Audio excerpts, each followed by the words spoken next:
Hello बच्चों। यहाँ पे आज जो है आपको यहाँ पे क्वेश्चन दिया हुआ है वो है कि air contains 20% of oxygen by volume. Calculate the theoretical volume of air which will be required for burning of 200 centimetre cube of acetylene gas completely. All volumes are measured under the same conditions of temperature and pressure. तो यहाँ पे जो है सबसे पहले तो आपको की कंसेप्ट समझना है। तो यहाँ पे अगर हम बात करें की कंसेप्ट की, तो यहाँ पे आपका की कंसेप्ट है गे-लुसाक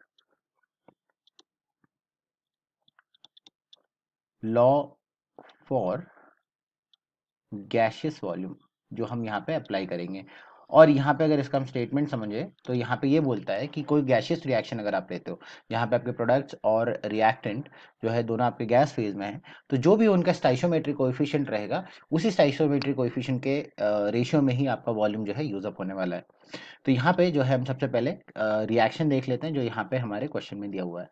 तो यहाँ पे रिएक्शन लिखने से पहले हमें ये चीज समझना है कि यहाँ पे एक गैस दिया हुआ है जो है आपका एसिटिलीन गैस। तो एसिटिलीन जो है आपका कुछ नहीं, जो है C2H2 गैस होता है, ये आपके गैस में है। और इसमें हम कंबशन करवा रहे हैं, तो हाइड्रोकार्बन का कंबशन है तो O2 जनरली पार्टिसिपेट करेगा। इसके अलावा आपका CO2 फॉर्म होगा और आपका यहाँ पे H2O फॉर्म होगा। अब इसको अगर हम बैलेंस आउट करें तो यहाँ पे जो है कार्बन अनबैलेंस है, तो यहाँ से मल्टीप्लाई कर लेंगे 2। अब अगर हम ऑक्सीजन को देखें तो ऑक्सीजन जो है दो तरीके से बैलेंस हो सकता है। एक तो है आप यहाँ पे ये यहाँ पे 4 है, यहाँ पे ये 1 है तो 5 है, और यहाँ पे आपका 2 है तो आप जो है 2 से पहले मल्टीप्लाई करें और फिर इसको जो है 5 से मल्टीप्लाई कर दें। या फिर जो दूसरा शॉर्टकट तरीका है जो जनरली हमें अपनाना चाहिए वो है कि आपको यहाँ पे नंबर ऑफ ऑक्सीजन देख लीजिए। तो यहाँ पे 5 है तो ये 5 है, और यहाँ पे जो है जो आपको 2 नहीं चाहिए, सो इसीलिए यहाँ पे डिवाइड बाई 2 कर दिया।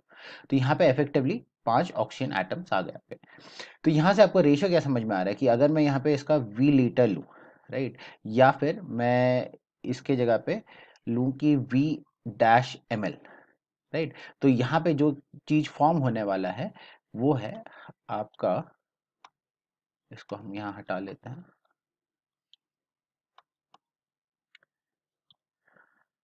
राइट।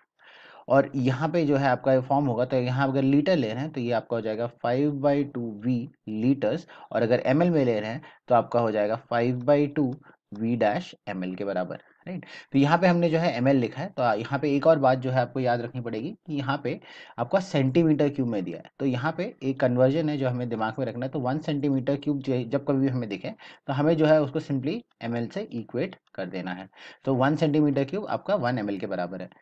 तो वहां से जो है हम यहाँ पे वॉल्यूम ऑफ O2 निकालने की कोशिश करते हैं। तो वॉल्यूम ऑफ O2 जो हो जाएगा 5/2, और यहाँ पे आपका जो है दिया हुआ है, यहाँ आपका दिया हुआ है 200 सेंटीमीटर क्यूब या फिर 200 ml। सो मल्टीप्लाइड बाई 200, और यहाँ पे हमने लिख दिया सेंटीमीटर क्यूब। यहाँ से कैलकुलेट किया, यहाँ से हमारा वैल्यू आ गया आपका 500 सेंटीमीटर क्यूब। लेकिन यहाँ पे ध्यान ये देना है कि ये आपका ऑक्सीजन का है और हमें निकालना है एयर का। और जब यहाँ पे जो है दिया हुआ है कि it contains 20% of oxygen by volume, right. तो इसका मतलब वॉल्यूम ऑफ एयर जो आपका यूज हुआ है वो आपका कितना होगा, इसका यहाँ पे होगा volume of O2 multiplied by, अब यहाँ पे 20% है, राइट। तो यहाँ पे 0.2 से यहाँ पे मैं मल्टीप्लाई करूँ तो वॉल्यूम ऑफ ऑक्सीजन आता। अब हमें वॉल्यूम ऑफ एयर निकालना है, सो यहाँ पे हम जो है इसको डिवाइड करेंगे 0.2 से। तो यहाँ पे अगर हम इसको 0.2 से डिवाइड करें तो ये आ जाएगा आपका 500 मल्टीप्लाइड बाई, अब ये हो जाएगा आपका 10/2, दैट इज योर 5, राइट। यहाँ से ये आपका आंसर आ गया 2500 सेंटीमीटर क्यूब के बराबर। तो ये जो है आपका फाइनल आंसर होगा इस पर्टिकुलर क्वेश्चन के लिए,